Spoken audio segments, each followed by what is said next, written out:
আজ থেকে 5, 10, 20 বছর পরে হলেও পশ্চিমবাংলায় বিজেপি ক্ষমতায় আসার যেটুকু আশা ছিল সেই আশাতে জল ঢেলে দিল রাজ্যের বিরোধী দলনেতা শুভেন্দু অধিকারী।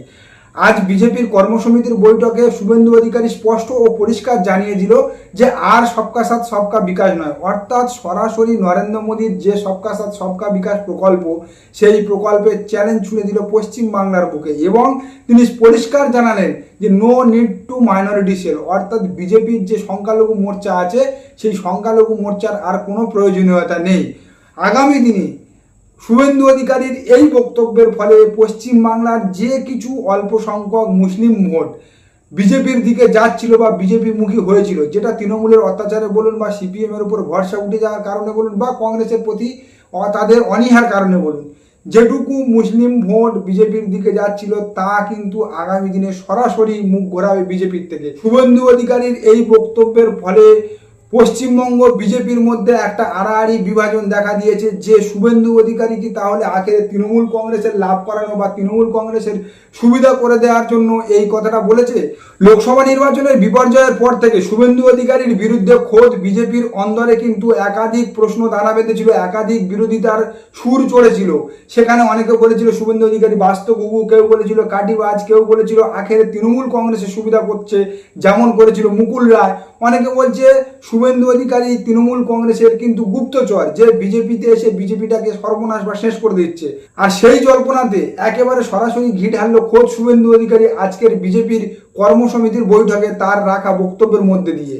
আজকের তার রাখা যে বক্তব্য তাতে করে মুসলিম ভোট কোন দিকে যাবে না যাবে, মুসলিম ভোট বিজেপির হাত ছাড়বে কি হাত ছাড়বে না সেটা তো মুসলিমদের ব্যাপার, কিন্তু আখেরে এতে করে বিজেপির কিন্তু পশ্চিমবাংলার রাজনীতিতে ঘুরে দাঁড়ানোর যেটুকু আশা ছিল সেই আশায় ও জল পড়ে গেল। কারণ পশ্চিমবঙ্গে বর্তমান মুসলিম ভোট সংখ্যা বা সংখ্যালঘু ভোট সংখ্যা 33%। শুভেন্দু অধিকারীর কথা মতো এই 33% ভোট ব্যাংকে যদি বাদ দিয়ে খেলা শুরু হয় তাহলে তো বিজেপি পরীক্ষা দেওয়ার আগে হেরে গেছে। কারণ বিজেপির পোলারাইজেশন পলিটিক্স বা হিন্দুত্ববাদী রাজনীতি নিয়ে তো একটা আগের থেকে অনেক বড় প্রশ্নের জায়গা রয়েছে, কিন্তু আজকের শুভেন্দু অধিকারীর বক্তব্য থেকে এটা স্পষ্ট হয়ে গেল যে আগামী দিনে পশ্চিমবাংলার যে 33% মুসলিম ভোট আছে সেই 33% মুসলিম ভোট ব্যাংক তারা চায় না বা বিজেপি চায় না।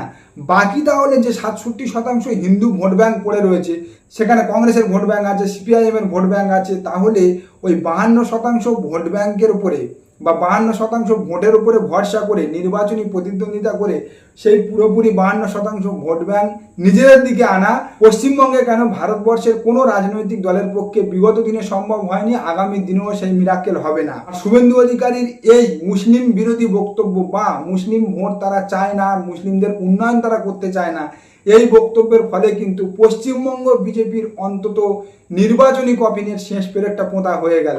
বিগত দিনে বা বর্তমান সময়ে পশ্চিমবাংলার রাজনীতিতে যে রাজনৈতিক দলগুলো মুসলিম ভোট ব্যাংক বা সংখ্যালঘু ভোট ব্যাংককে বাদ দিয়ে নির্বাচনী প্রতিদ্বন্দ্বিতা করার কথা ভেবেছে, তারা কিন্তু পশ্চিমবাংলায় ক্ষমতায় আসা তো দূরের কথা, আস্তে আস্তে পশ্চিমবাংলার রাজনীতি থেকে বিলীন হয়ে গিয়েছে। আর ভারতীয় জনতা পার্টিও ঠিক একই রাস্তায় হেঁটেছিল, যে কারণে ভারতীয় জনতা পার্টি কিন্তু হঠাৎ একটা মোদি হাওয়াতে 2019-এর নির্বাচনে ভালো ফলাফল করলেও 2021, 2024 এবং উপনির্বাচনে কিন্তু একের পর এক ধাক্কা খেয়েছে। সুতরাং পশ্চিমবাংলার রাজনীতিতে যে কোনো রাজনৈতিক দলের পারফরমেন্স ভালো রাখতে গেলে বা পারফরমেন্স ধরে রাখতে গেলে বা ক্ষমতায় আসতে হলে মুসলিম বা সংখ্যালঘু ভোট ব্যাংককে বাদ দিয়ে কিন্তু তা কখনোই সম্ভব নয়।